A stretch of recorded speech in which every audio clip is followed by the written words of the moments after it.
بسم اللہ الرحمن الرحیم۔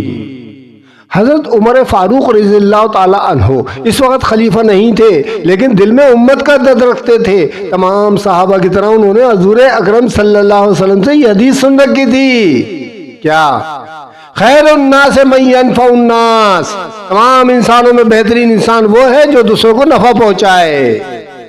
انہیں خبر ملی مدینے کے آخری حصے میں ایک بڑھیا رہتی ہے جس کا کوئی پرسان حال نہیں۔ چنانچہ صبح سویرے حضرت عمر جھوپڑی کی طرف بڑھتے ہیں۔ دل میں ارادہ ہے آج میں اس اماں کے لیے جھاڑو لگاؤں گا، چکی پیسوں گا اور کھانا بناؤں گا۔ دروازہ کھولا، ٹھٹک کر رک گئے۔ چکی پیسی جا چکی تھی، کھانا تیار تھا، گھر صاف ستھرا ہو چکا تھا۔ ارے یہ سب کس نے کیا؟ اگلے دن پھر اگلے دن حضرت عمر رضی اللہ تعالی عنہ کئی بار گئے، مگر ہر بار وہی منظر۔ کوئی تھا جو حضرت عمر رضی اللہ تعالیٰ عنہ سے پہلے آتا تھا اور سب کام کر کے خاموشی سے چلا جاتا تھا۔ دل میں سوال گونجنے لگا، آخر یہ ہے کون؟ انہوں نے فیصلہ کیا آج میں چھپ کر دیکھوں گا یہ کون ہے جو اس ماں کی خدمت گمنامی میں کر جاتا ہے۔ فجر کے فوراً بعد ایک شخص آیا، نہ اعلان نہ پہچان، وہ اندر داخل ہوا۔ اس نے جھاڑو لگائی، چکی پیسی، بوڑھی عورت سے آہستگی سے پوچھا، اماں طبیعت کیسی ہے؟ کسی چیز کی ضرورت تو نہیں ہے آپ کو؟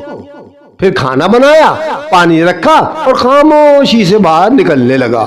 حضرت عمر رضی اللہ تعالیٰ عنہ آگے بڑھتے ہیں اور اس کو آواز دیتے ہیں۔ جب اس شخص نے مڑ کر دیکھا تو حضرت عمر رضی اللہ تعالیٰ عنہ کی آنکھوں سے آنسو بہنے لگے۔ وہ کوئی عام آدمی نہیں تھا، وہ تھے خلیفہ وقت حضرت ابو بکر صدیق رضی اللہ تعالی عنہ، رسول اللہ صلی اللہ علیہ وسلم کے سب سے قریبی ساتھی۔ حضرت عمر رضی اللہ تعالیٰ عنہ کی آواز لرز گئی، اے ابو بکر، آپ نے تو اپنے بعد آنے والوں کو عاجز کر دیا۔ یہ کہہ کر حضرت عمر رو پڑے۔ بوڑھی عورت سے پوچھا گیا، اماں یہ شخص کون تھا؟ وہ بولی، مجھے نہیں معلوم، بس اتنا جانتی ہوں وہ آتا ہے، میرے کام کر دیتا ہے اور کبھی اپنا نام نہیں بتاتا۔ یہ تھے حضرت ابو بکر صدیق رضی اللہ تعالی عنہ، جن کی خلافت محلوں میں نہیں بلکہ جھونپڑیوں میں نظر آتی تھی۔